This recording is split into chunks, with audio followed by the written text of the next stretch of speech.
Si eres old de internet, y posiblemente un fan de los Beatles, recuerdes que durante un tiempo se popularizó una especie de creepypasta, en donde un sujeto random aseguraba la existencia de una dimensión alterna en donde el grupo jamás se disolvió, trayendo consigo un cassette como prueba. A día de hoy es muy fácil saber que todo esto no eran más que collage de varias canciones de los integrantes en solitario, pero se admira el esfuerzo que el usuario puso en esto por una simple historia ficticia.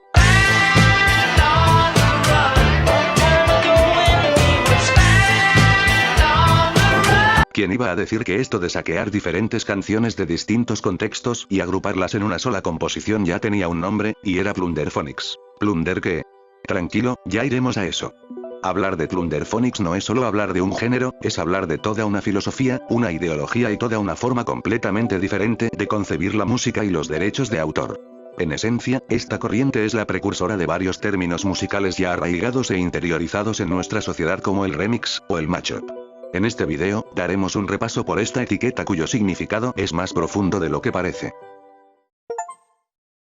El Plunderphonics, que en esencia vendría a significar saqueo sonoro, o directamente robo sonoro, con el nombre ya te lo dice todo, es un término amplio que no solo abarca la música, también involucra la estética y, como dije, la filosofía o cosmovisión sobre la misma. Por eso, solo me enfocaré a tocar el lado musical y algo de su lado ideológico, pues considero que nada de sus derivados artísticos tendría sentido sin este mismo. Ahora bien, el Plunderphonics como género musical, o más bien como cosmovisión musical, se define como una forma de composición basada en música ya existente. A simple vista parece no tener diferencia con otros conceptos como el sampling, cuya definición es prácticamente esa. No obstante, su principal diferencia recae en la intención del autor y que el Plunderphonics por sí mismo, al menos como corriente y comunidad, está a favor del sampleo, sea legal o no, pues se intuye, y digo intuye porque no se deja muy en claro, que incluso las piezas musicales ya hechas y registradas son instrumentos legítimos que pueden usarse y no tendría que haber problema con ello, algo así como un fair use aplicado a la música, supongo. Es decir, mientras que en el sampling convencional, se busca por lo general usar la composición de alguien más como un complemento, algo extra a la canción y al que tratan de volverlo ciertamente irreconocible, transformándolo o al usar técnicas y efectos para lograrlo, el Plunderphonics busca todo lo contrario, pues su intención es abogar por la autoría de ese sample como un instrumento propio, en vez de tratarlo como algo extra que no deberías de estar usando en caso de no ser autorizado. En pocas palabras, el sampling es la técnica, el Plunderphonics es la aplicación de esa técnica en su determinado contexto ideológico. El término Plunderphonics fue acuñado por el canadiense y saxofonista John Oswald, un nombre muy importante del cual es un crimen no hablar cada que se mencione esta palabra, ya que es considerado el padre de esta corriente ideológica. Si bien en teoría no fue el primero que empezó a hacer este tipo de cosas, fue el más relevante en divulgar dicha forma de pensar y además, darle un nombre y una imagen.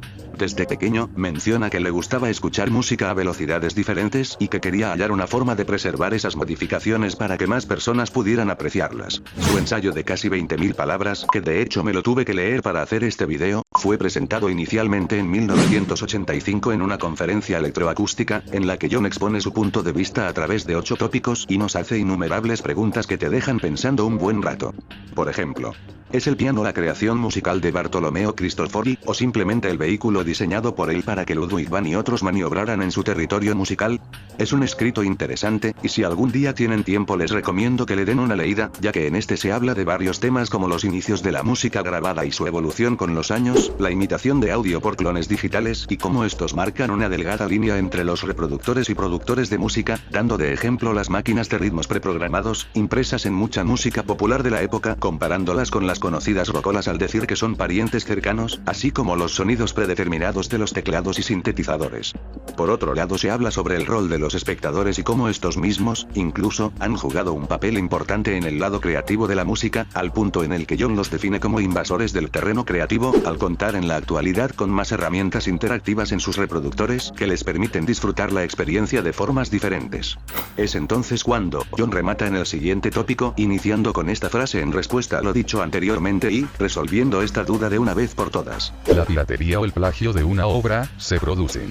Más adelante, también habla sobre la delgada línea entre inspiración y plagio, o el sostener que la música pop es de dominio público y que por tanto, no debería existir problema alguno en usarla como composición. Estés o no de acuerdo con sus postulados, lo cierto es que es un escrito interesante, te deja pensando un buen rato sobre si vale la pena el registro sonoro, y nos invita a reflexionar y ser escépticos ante el asunto. A menudo, los que producen Plunderphonics Plunderphonics manejan una mentalidad contracultural, por lo general orientada al anticonsumismo, reutilizando y de alguna manera, reciclando y satirizando elementos de la cultura pop tal como pasa en el Vaporwave.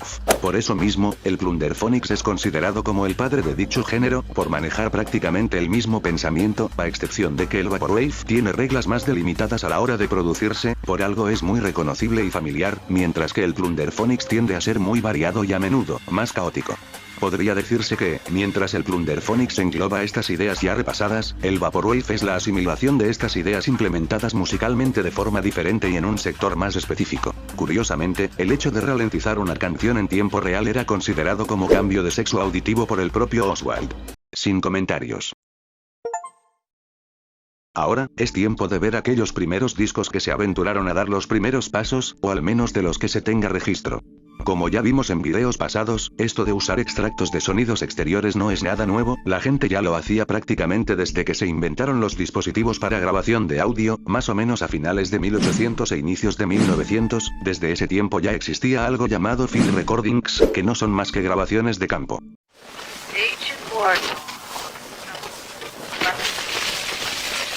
El primer ejemplo más notable y que no solamente se limitaba a grabar el exterior, sino a hacer algo con el ruido, fue Luigi Russolo a inicios de los 1900 como una forma de experimentar, tanto así que escribió un libro llamado El arte del ruido, que genuinamente me gustaría comprar y ya luego hacerle un video específico, siento que sería interesante, sobre todo por el contexto del futurismo italiano que estaba tan de moda en ese entonces. Según la sinopsis y trozos del escrito que me encontré por ahí, el escrito sirve como un manifiesto que reivindica el ruido como un elemento musical válido. Por eso mismo, Luigi es considerado el padre de la música noise.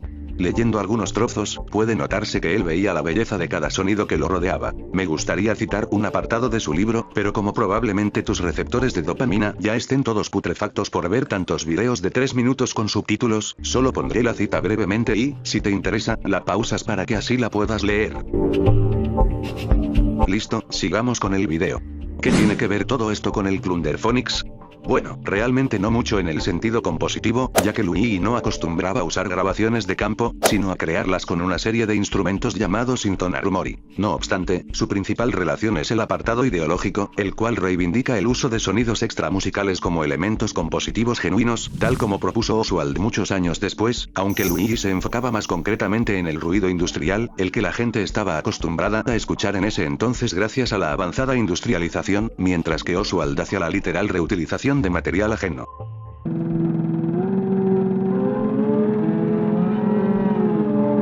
Y bueno, ya se la saben, luego llegan compositores como Pierre Schaeffer con su música concreta, utilizando ruidos del exterior para sus composiciones. Para más información, les recomiendo revisar estos dos videos donde hablo más a fondo de esta corriente, ambos estarán en descripción. Los sonidos que se modifican en la música concreta son creados y grabados por uno mismo, así que a lo mucho podría decirse que esto fue la base para lo que hoy conocemos como diseño de sonido, que también es de suma importancia para el sampling y la música electrónica, pero el punto es que tampoco les daba mucho por usar música de otras personas. Ahí es cuando entra el collage de sonido, que más que sonidos industriales del exterior o grabaciones random que uno mismo hacía con distintos artefactos, usaban pedacitos de otras grabaciones ya existentes y hacían cosas interesantes con ellas, aplicando en varios casos técnicas de la música concreta. El formalmente considerado como primer collage de sonido ni siquiera era una composición formal para escucharse en discos por su excesiva duración, sino que era una película de 11 minutos con puro sonido hecho a base de collage por el compositor Walter Ruttmann por 1930, representando el fin de semana de una persona trabajadora, lo cual, sin exagerar, es bastante creativo si me lo preguntan. Hallo, Fräulein. Bitte Döner auf 42,40.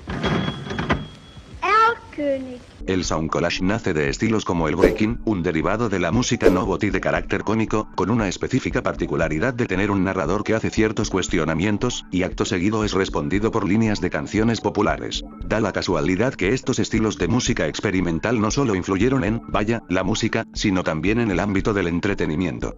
En pocas palabras, literalmente fueron los precursores del sentence mix, técnica muy utilizada sobre todo en vídeos de carácter YouTube, y por la naturaleza caótica de algunos materiales, es fácil ver una influencia muy marcada. I had prior knowledge of the Watergate break-in. I authorized subordinates to engage in illegal campaign tactics. El considerado como primer álbum de Plunderphonics según la base de datos de Rate Your Music, es el Gulliver's Travels de 1969, que usa de base varias composiciones de otras personas con ligeras modificaciones y transiciones a veces bruscas y a veces graduales.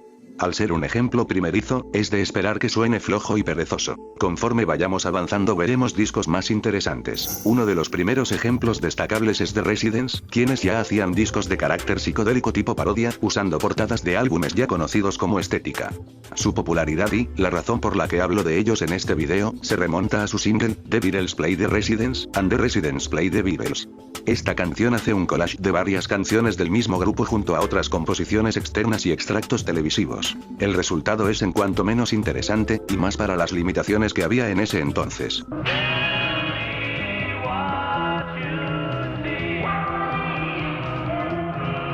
En los 80 surgen otros grupos y artistas como Negative Land o Art of Noise. Es en esta década cuando John escribe su ensayo y hasta comienza a publicar cosas como su disco Spurs, que recopila varios de los experimentos que hacía desde los 70s hasta esa fecha bajo su sello musical clandestino, Mystery Tape Laboratory, cuyos cassettes y CDs no estaban al público, salvo para un número reducido de personas. I don't have to feel something to believe it. I don't have to look at something to believe it. All I gotta do. Pero la primera vez que se menciona la palabra Plunderphonics en su discografía, es en este EP del 88, aunque el disco que lo cambia todo, al menos en sentido ideológico es Plunderphonic, sin la S al final, el cual sirve como la continuación del anterior, y siendo quizás la imagen que más representa este movimiento o la primera que se te viene a la mente cada que escuchas su nombre, una simple foto de Michael Jackson, en cuyo cuerpo yace el torso desnudo de una mujer. ¿En qué estaba pensando John cuando hizo esto? Esas portadas tan caóticas como su música, representan a veces ese collage sonoro, con un collage de imágenes creativo, lo cual complementa bastante bien y vuelve de la experiencia a algo más inmersivo. En cuanto al contenido musical, el material está repleto de canciones distorsionadas junto a cortes asimétricos varios y crudos, a veces encimándose uno sobre el otro, y una fuerte inspiración por las técnicas empleadas en la música concreta.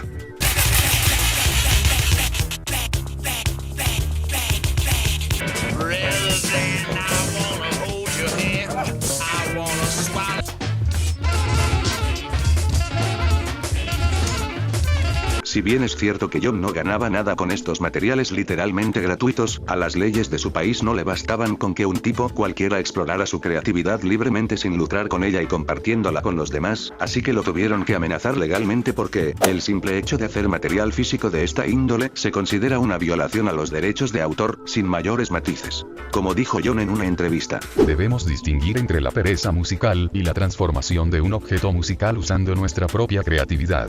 Pero no hay absolutamente ninguna manera de poner eso en un estatuto. John no tuvo de otra y se vio obligado a entregar las copias que le quedaban a la Asociación Canadiense de la Industria Discográfica, copias que más tarde fueron destruidas. Este material pudo sobrevivir gracias a las aproximadamente 700 personas que aún lo conservaban en sus casas. Si no fuera por ellas, no tendríamos fragmentos como estos y pasaría a ser directamente Lost Media.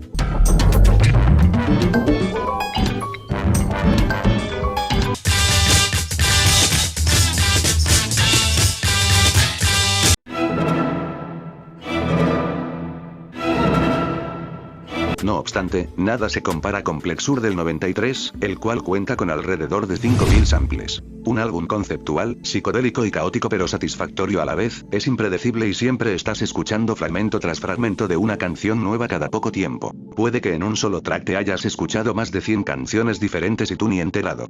Para Oswald, lo que diferencia este álbum de sus anteriores entregas es, a sus palabras, la cantidad y presencia, refiriéndose a la cantidad por la cantidad de artistas sampleados, y la presencia en dos sentidos. Tanto al hecho de que dichos artistas son relativamente recientes a ese plano temporal y que, a diferencia de sus anteriores entregas, al ser un montón de samples encimados y seguidos uno del otro, no hay necesidad de aplicarles efectos como cuando se modifica una sola canción. Al prestarle atención a un solo fragmento, te das cuenta que es idéntico al original, logrando así uno de los cometidos principales del Plunderphonics, aunque por su excéntrica producción, se compensa esa igualdad.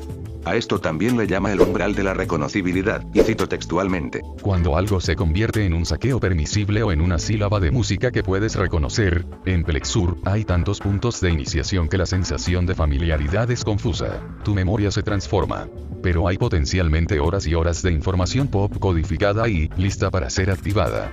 Un álbum corto pero que se siente largo, y no lo digo en el mal sentido, sino que es tan maximalista que no te dará el tiempo suficiente para procesar todo lo que acabas de escuchar y, cuando menos lo pienses, lo acabas de terminar y te sorprende que solo duraba 19 minutos.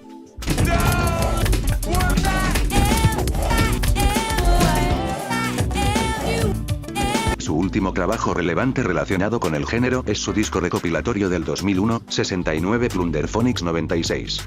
El material recopila temas de varios álbumes suyos que difícilmente pueden ser encontrados, reuniendo un total de 60 temas divididos entre canciones y melodías, un par de categorías que engloban tonadas tanto de rock, pop, como música clásica, jazz, instrumental, etc. Este disco resume la travesía de John por este vasto camino y sirve como el material perfecto para adentrarse al género. 69 Plunderphonics 96 reúne no solo un tipo de Plunderphonics, valga la redundancia, sino una variedad de sonidos que nos permiten contemplar la diversidad que esta corriente nos puede ofrecer. Pero hay algo que no queda muy claro en esta historia. ¿Cuál es la diferencia entre Plunderphonics y Sound Collage? Si bien son géneros complementarios, es decir, que dependen uno del otro bajo determinado contexto, el collage es un género con parámetros bien establecidos. Básicamente, debes sí o sí utilizar varias canciones para ser considerado collage, y no un simple mashup, mientras que el saqueo puede darse incluso al modificar una sola canción. Además, también funciona como concepto, como idea, como término. ¿Y cuál es la diferencia entre mashup y Plunderphonics? Depende la intención con la que se creó, pero el mashup de por sí ya es un elemento muy usado en el Plunderphonics, entonces no hay mucho que diferenciar. Pero si nos queremos poner muy quisquillosos, el mashup regularmente es querer ver cómo dos o más canciones se complementan entre sí, algo así como un experimento curioso más allá de querer usarlas para hacer algo más. El Plunderphonics, en cambio, usa esas canciones como elementos de composición en una producción, incluso si eso implica no mencionar a los autores originales o inventarse nombres como lo hizo el mismo John, muy al contrario del mashup en donde precisamente se busca resaltar cuáles son las canciones que se están mezclando, de ahí radica su popularidad. Saquear no es simplemente mezclar canciones, sino armar una mezcla con una determinada configuración en varios parámetros como mezcla, valga la redundancia, efectos, o simplemente un concepto al cual resaltar mediante dicha mezcla. ¿Cuántas veces dije mezcla? En pocas palabras, Plunderphonics busca crear algo nuevo y generalmente transmitir y plasmar un mensaje artístico, una idea o un concepto a través de los parámetros ya mencionados, mientras que el mashup funciona más como un medio de entretenimiento, lo cual también es un arte, no me malinterpreten, se necesita mucha creatividad para juntar dos o más canciones y que suenen bien, aunque ambos artes tienen distintos objetivos y formas de lograrlo, mediante el mismo punto de partida. Empecemos con un clásico de clásicos, Introducing the DJ Shadow, muy popular entre los fanáticos del hip hop. Se trata de un álbum de hip hop instrumental que toma de base varias canciones viejas y olvidadas para unirlas y transformarlas haciendo ritmos con ellas. Esto es lo que personalmente amo de este movimiento, cuando se usa en un sentido transformativo para reivindicar y convertir canciones o extractos olvidados en algo nuevo.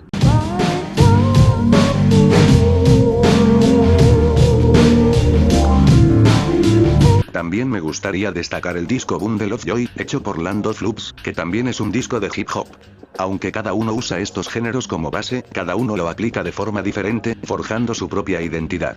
Uno se inclina más hacia el hip hop experimental, cuenta con una producción futurista y parece estar sacado de algún filme retrofuturista. En cambio, Introducing es más crudo y abstracto, su enfoque va más hacia el hip hop instrumental convencional, entre comillas, en comparación del antes mencionado, pues no se sale por completo de los parámetros que comúnmente asociamos al mismo, mientras que hay momentos en Bundle of Joy que te hacen preguntarte si estabas escuchando un álbum de hip hop en primer lugar.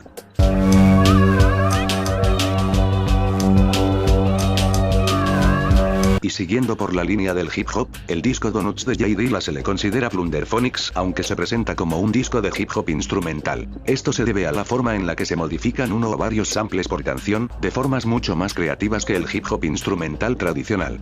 Los samples aquí no son solo un adorno, son un instrumento más. Un álbum muy cálido, el cual seguramente ya escuchaste si eres muy cercano a este mundillo. Una lástima que Dilla ya no esté con nosotros para compartir más de su arte.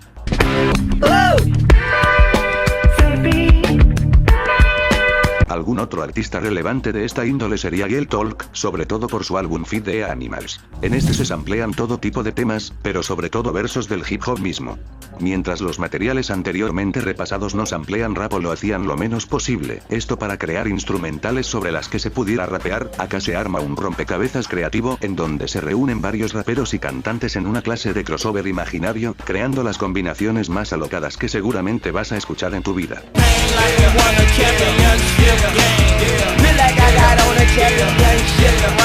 En otra instancia, el disco Wide Open Spaces de People Like Us es un gran referente si lo que quieres es un viaje psicodélico por el medio oeste, la cultura tejana y mucho country. Se encarga de llevar este concepto a la máxima potencia, y aunque no estés para nada familiarizado, puedes disfrutar de él sin problemas, ya que incluso tiene algunos temas electrónicos que no dejan de lado el concepto base del conjunto.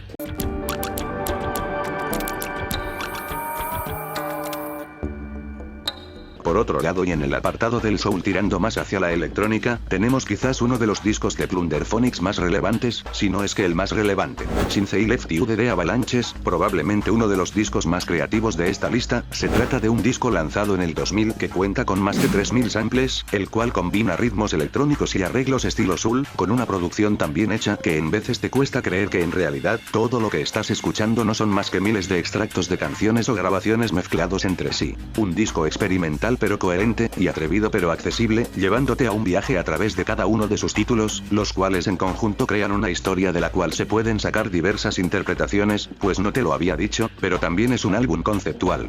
El mismo nos demuestra que incluso el hecho de usar samples requiere mérito y esfuerzo, aparte de creatividad, un buen oído, paciencia para buscar y agrupar miles de extractos diferentes y, sobre todo, talento para que todo ese desastre logre crear algo tan agrupado que ni parezca que está sampleado. He ahí su mérito. No son solo 3500 samples agrupados uno encima del otro, es una estructura también hecha a base de capas de los mismos, cada uno colocado meticulosamente, incluso en aquellos temas en donde parece que solo están jugando.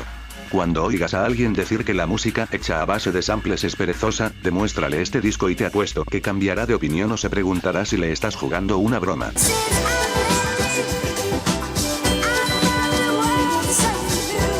Creo que en la parte del Vaporwave no hace falta presentación, ya que él mismo ayudó a popularizar el concepto Plunderphonics tal y como lo conocemos, y artistas como Dead Dynamics Proud, Mesh o incluso Christ en estos últimos años, han demostrado que la influencia temprana que este género ha tenido sobre el Vaporwave aún no se ha perdido, de ahí saliendo álbumes muy interesantes, plagados de conceptos curiosos y una producción alocada en cuanto menos.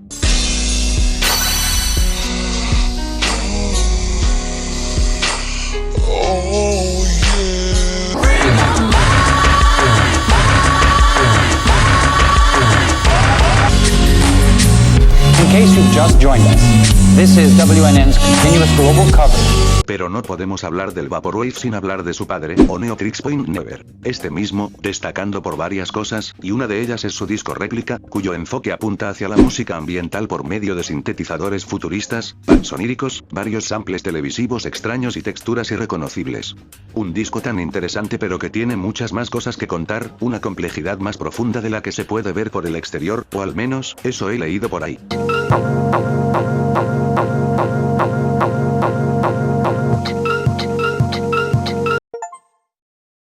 Una de las cosas que más me gustan de este género es apreciar nuevamente el arte del sampleo y la creatividad que eso conlleva, reivindicando su importancia en varios ejemplos que hemos repasado. Nos demuestra que una de las cosas más importantes de hacer música no es del todo la fuente con la que fue hecha, sean instrumentos reales o samples, sino la creatividad que tengas para hacerla.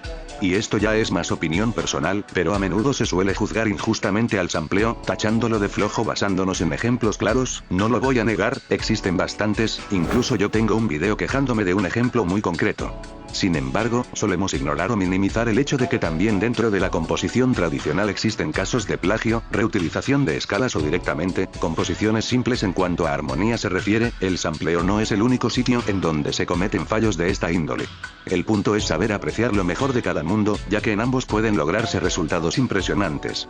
Ahora, una de las principales desventajas del Plunderphonics es que, al igual que géneros como el jazz, requiere de tu atención para que sea entretenido, esto debido a que la mayoría de las veces no es de fácil escucha. Si piensas escuchar un disco así como acompañamiento mientras haces alguna otra actividad, lo más probable es que te aburras, porque es demasiada información que no puede ser procesada mientras estás distraído lavando platos o preparando la cena.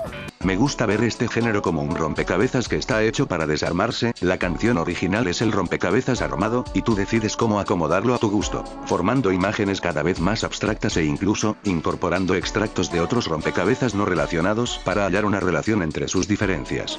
Eso ha sido todo por hoy. Si te gustó ya sabes, una manita arriba, un comentario, un compartido y una suscripción se agradecen bastante. Yo soy Radluza, deseándoles un feliz día normal. Hasta luego.